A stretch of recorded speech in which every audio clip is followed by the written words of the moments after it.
والذی اسریٰ بعبدہ لیلا من المسجد الحرام الی المسجد الاقصیٰ.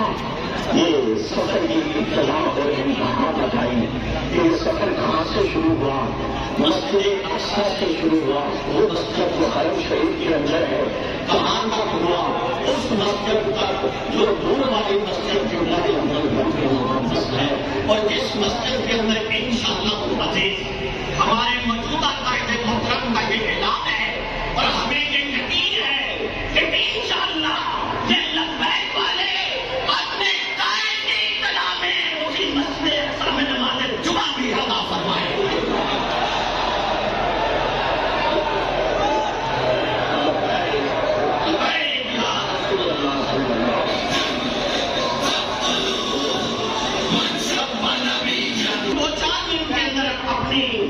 گزارشات اپنے استادوں کو سنانی ہے, اپنے قائدین کو سنا کر ان سے داد لینی ہے.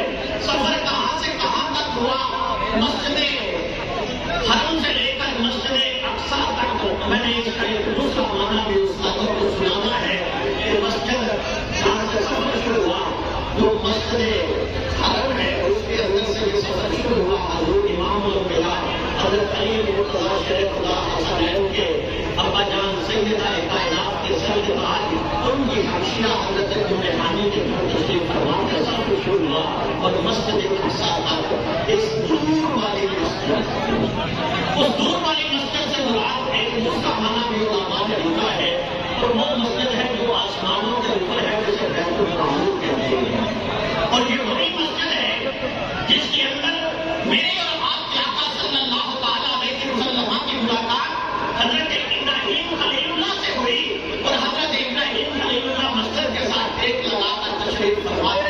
اس دور والی مسجد کی طرف میرے قریب آنے کی جو زمین پر مسجد ہے اس مسجد کے اندر تمام انبیاء کو اپنے پیچھے کھڑے کر کے ان کی امامت کرا کے انہیں شرف سے نوازا ہے.